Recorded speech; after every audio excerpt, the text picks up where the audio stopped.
Happy Thursday. Happy Thursday. I'm Chris. You're watching the Wiley Report. We're calling this Writing by the Sea. Because you know what we're doing?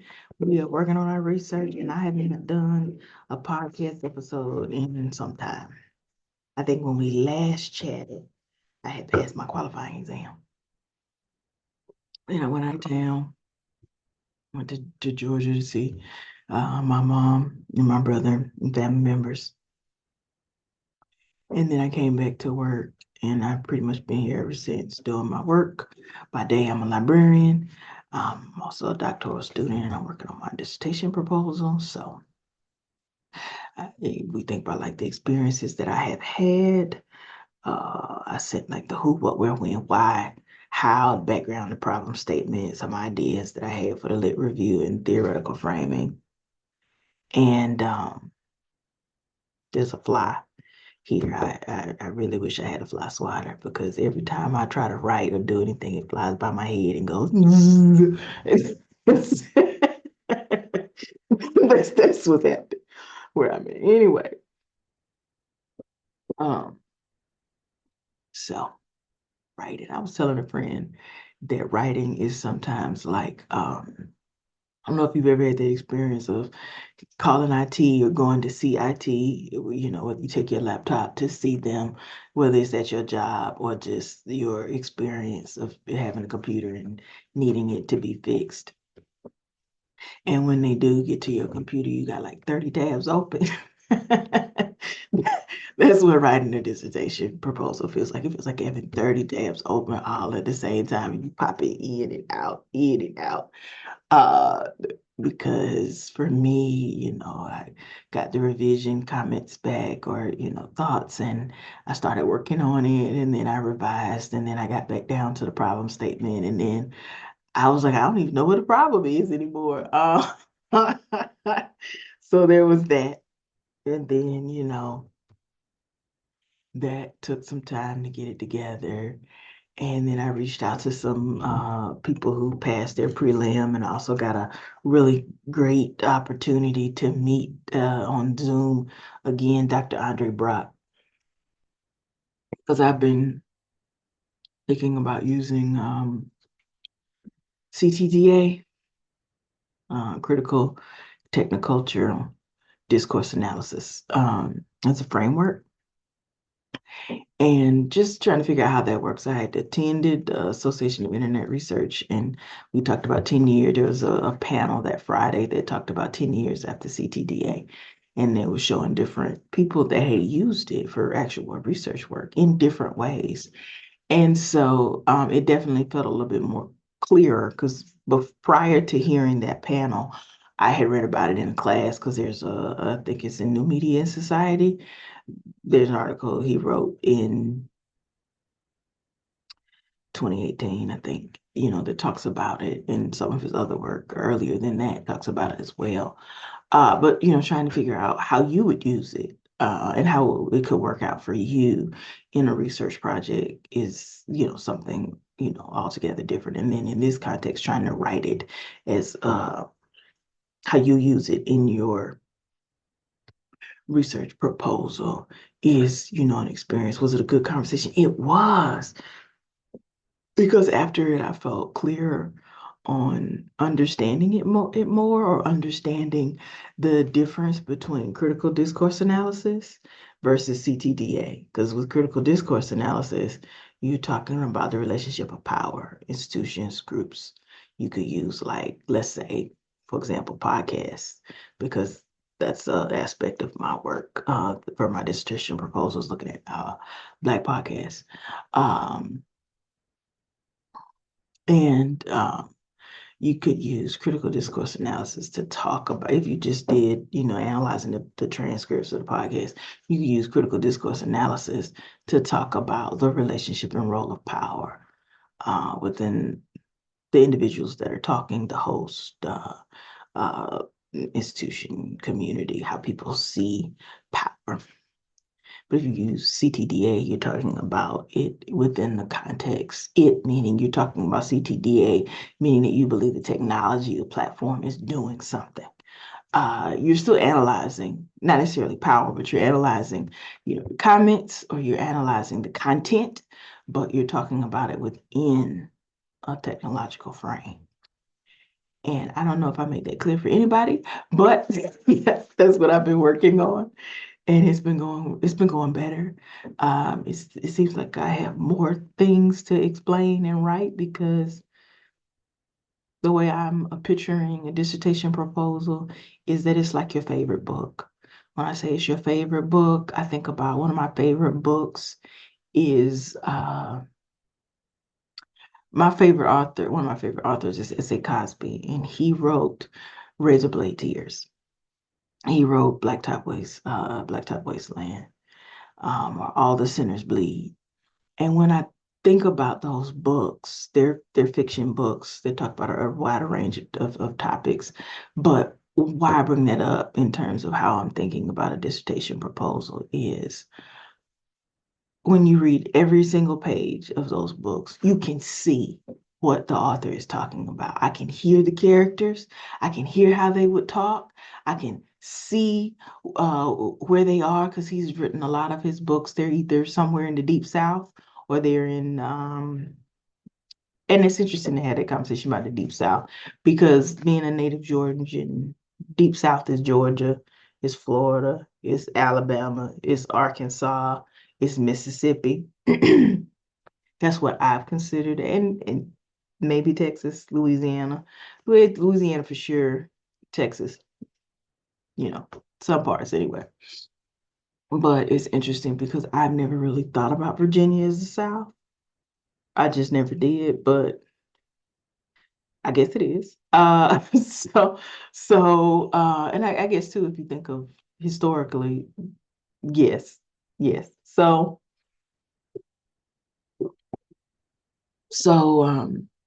but my point is when he writes about Virginia, you can see it and you're like, oh, okay. It gives you a vivid detail of everything that is happening. And I think about like the dissertation proposal, you're writing about what it is that you're studying, what it is you're exploring, the who, what, where, when, and why. You're writing it so that if there are individuals that don't study this area at all, you're describing it for them in a way that's clear and concise. So that's what I'm learning. And I'm continuing to write and also trying to remember to have fun. And also it's interesting too when you meet with people like Dr. Brock. We were talking about Black podcasts, and he was telling me about is Sarah Florini. So it's this book, Race and Media. Hope you can see it. But I'm not reading the whole book. I am reading her chapter that talks about podcasting Blackness. So, and that's the other part of dissertation proposals. You're like, where does this go?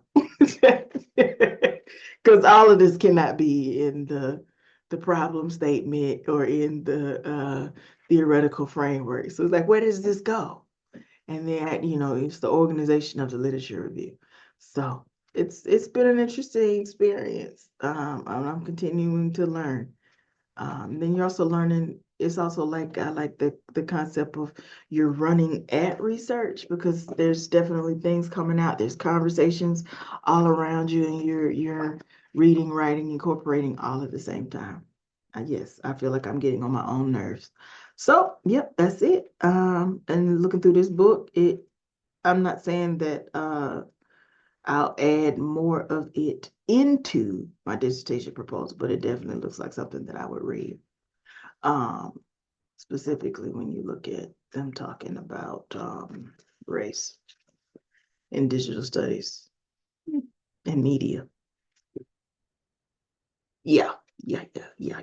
Oh, and they have Dr. Gray. I met her too. Black Gamers Resistance. I met her in Michigan. I listened to her on the panel. She seemed really, really fantastic and amazing too. So that's nice. I didn't know who else was in this book.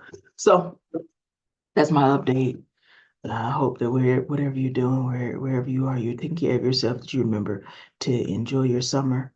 I'm trying to remember to have downtime and enjoy myself. So as I love love that Dr. Brock said to me, I know this dissertation proposal is on your neck, but please remember to enjoy your summer and enjoy yourself. Because I was like, oh, I'm gonna go see my family. He's like, oh, yeah, I know. It's that thing about your family. You love them. They're your people, but you also need spaces where you just, you know, you get to just be. So that's what I get out of that. I hope you've enjoyed my rambling. I'm just out here sharing um, thoughts as you do the dissertation proposal. Um, what else have I learned? It's also you learn this skill, the importance of building relationships with other people because you at conferences you meet other people. And this is what I did. The last conference, I challenged myself to not take my laptop to the conference. Well, not to the sessions. I took it to the conference, but not to the sessions. Here's why. Because although, like, I'm talking here, but this is a monologue, and I have done conference presentations and presented at posters, and I do talk to my coworkers and I talk to my colleagues. Sometimes I'm noticing that for me, when I go in a new space and I don't know anybody, I get real shy. And with the laptop, you can just bury yourself in whatever it is that you're working on, and you don't really have to talk to people. So I refuse to take it into the sessions in order to force myself to say, hi, feel like those introverts that are practicing their hello because I'm not an introvert. But it's like, hey, you practice saying hi and getting to know people, not just students, but meeting, other faculty and researchers and just conversating. Whether you're talking about what you like what they said or you just wanted to get to know more about their work or just, sitting in the conversation and talking with people on different topics. That's a skill I think that never gets old is something that we do in so many different ways. So learn how to do that. And I think the newness of that is because most of all of my other experiences in which I've done that were as a librarian or in library spaces. And that's cool. I am a librarian. I'm just talking about how you use that same skill when you're in an area that you don't uh, usually show up in, or you haven't been in this space before, and I don't know anybody in this area. Maybe in the case of that conference that I attended in Michigan, I knew of the people because I had seen them on like this type of Zoom screen in conferences, and then I met them and heard them speak in Association of Internet Research. The Association of Internet Research is in, I think, UK Sheffield this year. I didn't sign up to attend this year. I did not because air is expensive. It was. I mean, it was beneficial and worked out completely because it was in Philadelphia. But I was like, I don't want to run. I ran out of conference funds anyway. So I was like, the United Kingdom. Yeah, I've been to the United Kingdom before. I went to London for a conference. And it's expensive. And I was like, I'm not gonna go this fall. I'll catch them, the next one. So, but if you know of any great conferences in academic librarianship or information science that are great to go to, let me know because I'm always curious where people go. And that's another thing. I think sometimes that's interesting to experience as a doc student versus a librarian is in the library world. People always tell you about conferences. They're always like, hey, blah, blah, blah. Have you thought about, hey, I'm going to, or they post the calls, whether it's their interest or not. But in information science, sometimes, I'm not saying all, sometimes it seems like people keep that on the hush. I don't know if it's because they think you're going to show up too. I don't know if it's that, but that's interesting culture to observe just in terms of information behavior. But I notice it's kind of like when people tell you about the conference, its registration is already open or they're coming back. And you're like, I don't know. And I also think too is because people have to figure out what conferences to go to. That's pretty much something that people are discovering on their own. But you don't always see, and this is not a complaint or a rant. You don't always, I'm just saying I've just noticed in observing culture in groups, how that whole share back doesn't always happen. It definitely happens from like the people that you know that are going to share that too, like your committee members and your, advisors and things like that. But I'm talking like other students, it's like when you ask about conferences, it's like they don't really, they say, yeah, they want to go, but you don't. It's just an interesting culture to observe, just as far as like information behavior. I'm like, is it a secret? I don't understand. I'm just saying, hey, anyway, fascinating. Also, too, the number of times that they say job talk, talk. And I think for me, what I learned is in learning is it's different when you're in a program and you're already working full time versus being a full-time student. And I'm not saying that to state that I'm not thought as, the information science me, what opportunities are available to me.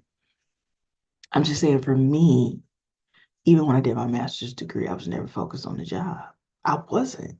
I was focused on the skill set that I got and learning to learn everything that there was about being a librarian. And when I think about why I continued my education in information science, it was because I fell in love with research as a librarian in doing research with STEM faculty and exploring how what they actually do matches or does not match, or the new thing areas that it creates with theoretical frameworks. So for me, in information science, is how could I be a better researcher? And then it was like, oh, there's so many different areas to focus on. So I like the research and I also like exploration. I love exploring how people use race, digital studies, and intersectionality. And then you have conversations with people, and I'm like, well, how does this show up in engineering? Or how does it show up if you think about socio-technical systems or infrastructures? How does it show up in this field? What can we learn here when we talk about community and how communities use research? When we talk about ethics, or you talk about ideologies, because one thing that I'm fascinated with in my own time is I love TV shows. And I'm really fascinated with how you could talk about like ideologies on TV shows, like Blue Bloods, or Blue Bloods, uh, what's the Line of Duty,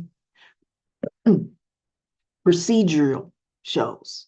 Because think about like the ideology, the role, the relationship of power and how it relates to different identities and groups on a television show. Or how they talk about that in terms of I watched something that doesn't relate to the police and television is I watched Queenie on uh Hulu. And Queenie is talking about a Caribbean individual, and how it's the experience of how you have unresolved trauma, you have unresolved relational issues with your family, and how that shows up and connects to every area of your life.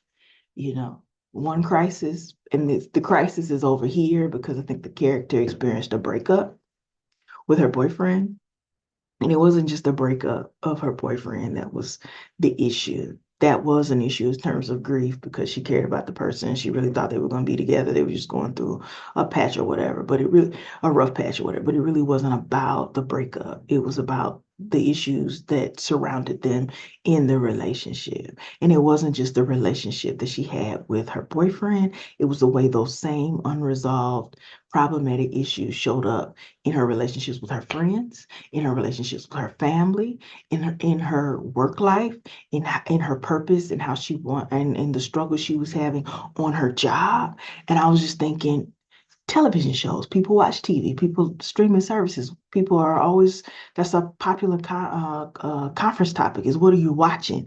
And I'm like, cool, let's use it as a frame to talk about how information is used, how information is analyzed, and what lessons can we learn about the world, the everyday. That's all I got. Just bantering as I'm taking a break. Take care of yourself. Peace. Thanks for listening.